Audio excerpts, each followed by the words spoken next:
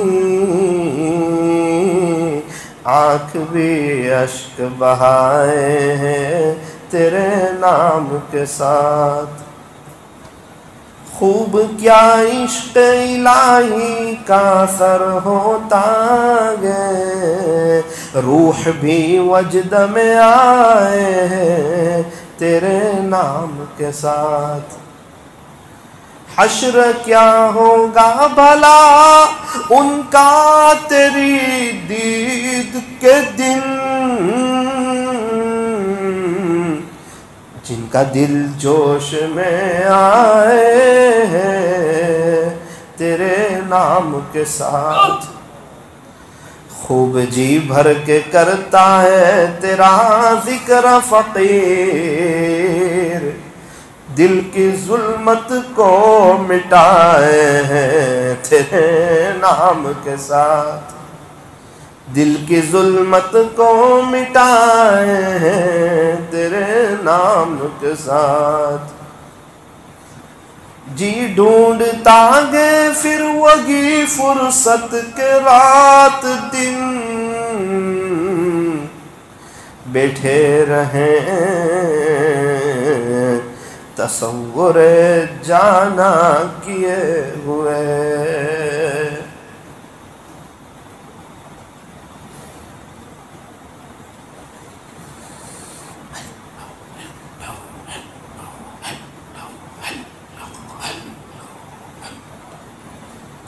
لا الہ الا اللہ محمد الرسول اللہ صلی اللہ علیہ وسلم. درود شریف پڑھ لیجئے.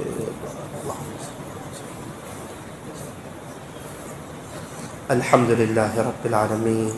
اللہم لک الحمد حمدا دائما مع دوامه, ولك الحمد حمدا خالدا مع خلودك. یا رب صل وسلم دائما ابدا على حبيبك خير الخلق كلهم. لا الہ الا انت سبحانك انا كنا من الظالمین.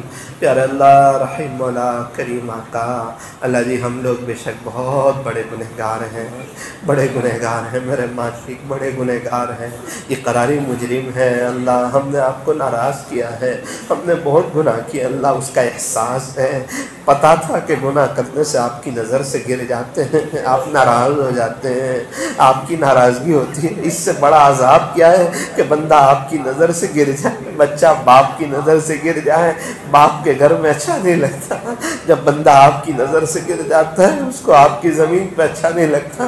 اللہ جی بہت گناہ ہو گئے, اللہ بہت بد نظری ہو گئی, بہت بد نظری ہو گئی میرے مالک. پتہ ہے آپ دیکھ رہے ہیں, اس کے باوجود اللہ غفلت, آپ کی طاقت کو جانتے نہیں, آپ کی قدرت کو جانتے نہیں. اللہ اللہ اللہ کوئی چھوٹا سا بچہ قریب آ جائے, اللہ گناہ کرتے ہوئے شرم آتی ہے. بچہ کیا کہے گا, لوگ تو نیک کہتے ہیں, یہ کیا کہے گا کہ ابو ایسا کرتے ہیں, چچا ایسا کرتے ہیں, ماموں ایسا کرتے ہیں, ایسا وہ اپنے تنہائی کو ایسے چیزوں میں گزارتے ہیں, ایسی غفلت کرتے ہیں اللہ. اور آپ دیکھ رہے ہیں فرشتے بنداز گناہ کر رہے ہیں. اللہ بہت گناہ کیے, بہت جرت کی اللہ گناہوں پر, بہت جرت کی. آپ کا شکر ہے کہ آپ نے عذاب سے بچا لیا, آپ نے پکڑ سے بچا لیا. یہ زمین بھی تو اجازت مانگتی ہوگی, اللہ اجازت دے اسے نگل جاؤں. یہ سمندر بھی کہتے ہوں گے رب اجازت دے اس کے اوپر بہ جاؤں. یہ آسمان بھی کہتے ہوں گے اللہ اجازت دے اس کے اوپر ٹوٹ پڑ جاؤں. اللہ ہم تو شاید بہت سی وہ زمین کا ٹکڑا جو ہمیں بددعا دیتا ہوگا کہ تجھے چاہیے تھا تو اپنے رب کو راضی کرتا, مجھ پر اللہ کا ذکر کرتا, مجھ پر قرآن پڑھتا. پہاڑ کا جو حصہ جس پر کوئی اللہ کا ذکر کرتا ہے وہ دوسرے پہاڑ پر فخر کرتا ہے. تجھے پتا ہے آج میرے اوپر اللہ کا نام لینے والا آیا تھا, خدا کو یاد کرنے والا گزرا تھا. زمین کا وہ کتنا بڑا حصہ ہے جو ہمارے سے پناہ مانگتا ہوگا, بھائی کیا کرتے ہو, کتنے گناہ کرتے ہیں, کتنی بدنظری کرتے ہیں. اللہ اللہ اللہ ہو گئے گناہ رب ہو گئے, اقراری مجرم ہے. اللہ اللہ آپ کے دربار میں ہیں, ہاتھ پھیلاتے ہیں. اللہ اللہ دعا بھی کر لیتے ہیں, کبھی کبھار دعا میں رو بھی دیتے ہیں, پھر جب وقت آئے پھر گناہ کر بیٹھے. رب رب آج کچھ ایسا انتظام ہو جائے کہ ہماری گناہوں سے جان چھٹ جائے, آپ ہمیں گناہوں سے امان عطا فرما دے, نفس و شیطان کو ہم پر حاوی نہ ہونے دے.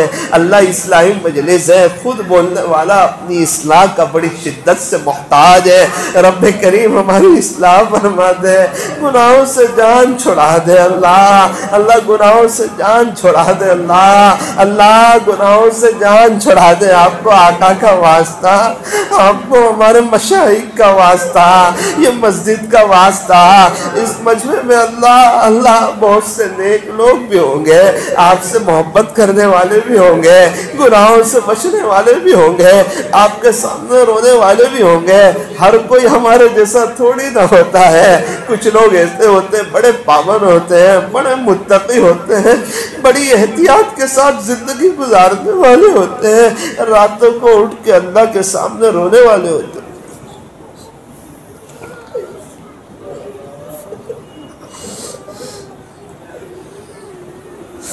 جے پور میں ایک شخص نے مجھے کہا, مولانا پردے سے میری بیٹی آپ کو پیارے نبی کا نسب نامہ سنائے گی. میں نے کہا سنا دیا جائے. اس اللہ کی جوان بندی نے جو پیارے نبی کا نسب نامہ سنایا, باپ نے کہا یہ روزانہ رات میں پورا نسب سنا کے سو جاتی ہے, اسے ہلکی پھلکی پیارے نبی کی زیارت بھی نصیب ہوئی. میں نے پوچھا یہ تہجد پڑھتی ہے؟ کہنے لگے مولانا پابندی سے میری بیٹی رات 10 بجے سوتی, 1 بجے اڑ جاتی.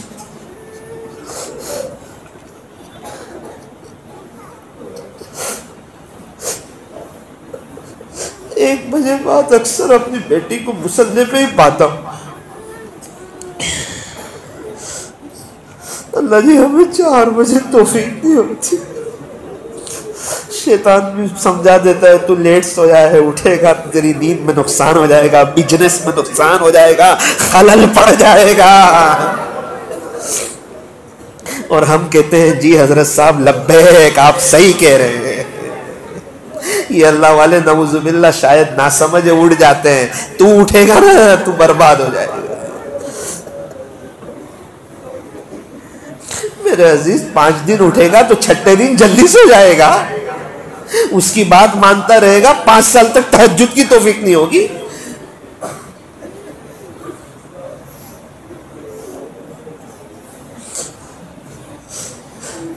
اللہ کی عشق کو پانے والے راتوں کو جاگا کرتے ہیں.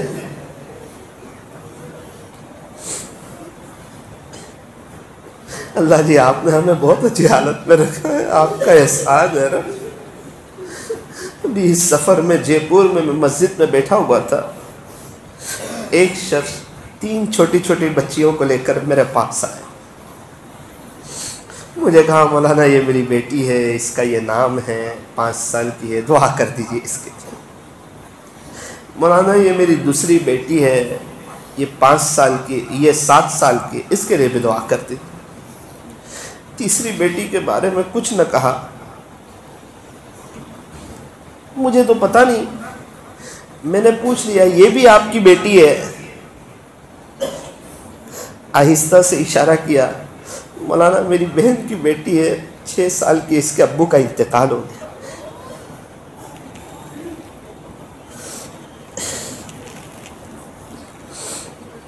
میں ان کو کس طرح سمجھاؤں؟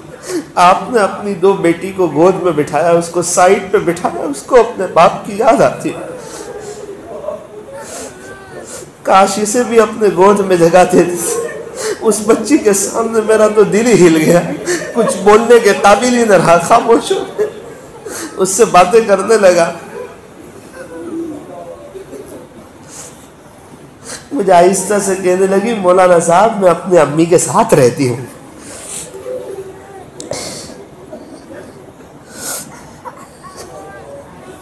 کتنے لوگ بیچارے اس کی یتیمی کی زندگی گزارتے. اور ہمیں اللہ نے بہت کچھ دیا ہے اور ہم اس کے نافرمان اور باغی بن کے زندگی گزار رہے ہیں. اور وہ ہمیں قرآن میں سمجھاتا ہے یا ایھا الانسان ما غرک بربک الکریم. اے انسان تجھے تیرے رب سے کس چیز نے دھوکے میں ڈال دیا. کتنی محبت سے سمجھا رہے ہیں. جیسے ماں اپنے بیٹے کو کہتی ہے بیٹا تجھے کیا ہو گیا, کیوں تو ابو کو ستاتا ہے, کیوں تو ماں کا دل دکھاتا ہے, کیوں تو یہ گھر چھوڑ کے جاتا ہے, کیا تو بچپن کی یادیں بھول گیا, کیا تو ماں کا وہ پیار بھول گیا, کیا تو ابو کی وہ محبت بھول گیا, آج تو کیوں ابو کے خلاف جاتا ہے. تیرا باپ تیرے لیے روتا ہے, تڑپتا ہے, تیرے لیے پسینہ بہایا تھا, آج تو اس کے سامنے بولتا ہے, دیکھ اس کے آنکھوں کے آنسو تو دیکھ, ذرا رحم تو کر. بیٹا ایسا نہیں کیا کرتے اچھے بچے, ماں باپ کے فرما بردار ہوا کرتے. کیسی ماں اپنے بچے کو سمجھاتی ہے. اللہ اپنے بندوں کو سمجھا رہے ہیں انسان تجھے تیرے رب سے کس چیز نے دھوکے میں ڈال دیا. اللہ تجھے بلا رہے ہیں اپنی طرف, تجھے بتا رہے ہیں پیارے نبی کے طریقوں میں کامیابی. تجھے کیا ہو گیا, کیوں تو نبی کے طریقوں سے ہٹ گیا, کیوں تجھے اسلامی کلچر پسند نہیں آتا. او میری بہن تجھے کیوں پردہ پسند نہیں آتا, اول وقت نماز کی کیوں تجھے توفیق نہیں ہو رہی, تو اپنے گھر میں تعلیم کا اہتمام کیوں نہیں کرتی. اے اللہ آپ ہمیں سمجھا رہے ہیں, آپ ہمیں اپنا بنانا چاہتے ہیں. اللہ آخری گزارش یہ ہے آج کی مجلس کو اپنی بارگاہ میں قبول فرما لے, اللہ قبول فرما لے, بیٹھنے جمع ہونے کو قبول فرما لے, اس مجلس کو بہانہ بنا کے معاف کر دینا اللہ, معاف کر دینا, مغفرت کر دینا اللہ, اللہ اللہ اللہ اللہ معاف کر دینا اللہ, معاف کر دے, نیک بنا دے رب, نیک بنا دے, متقی بنا دے, پرہیزگار بنا دے, اپنا ولی بنا دے. بہت وقت ہوا آپ کے عاشقوں کو دیکھ کر تڑپتے تڑپتے, آپ اب تو ہمیں بھی اللہ آپ کے دیوان میں ہمارا نام نیک لوگوں میں لکھ دے اللہ, نیک لوگوں میں لکھ دے اللہ, نیک لوگوں میں لکھ دے اللہ. لوگ دور دراز سے آ گئے, اے اللہ دور دراز سے آئے, آپ کی محبت میں آئے, آپ کو ڈھونڈتے ڈھونڈتے آئے, آپ کو لینے کے لیے آئے, آپ کو دل میں بسانے کے لیے آئے. کیا شاید چلے جاتے ہیں, ہو سکتا ہے مجلس کی برکت سے تہجد کی توفیق ہو جائے, ہو سکتا ہے بد نظری سے جان چھوڑ جائے, ہو سکتا ہے موبائل کے غلط استعمال سے نجات مل جائے. اپنی اپنی زبان میں اللہ سے دعا کر لیں.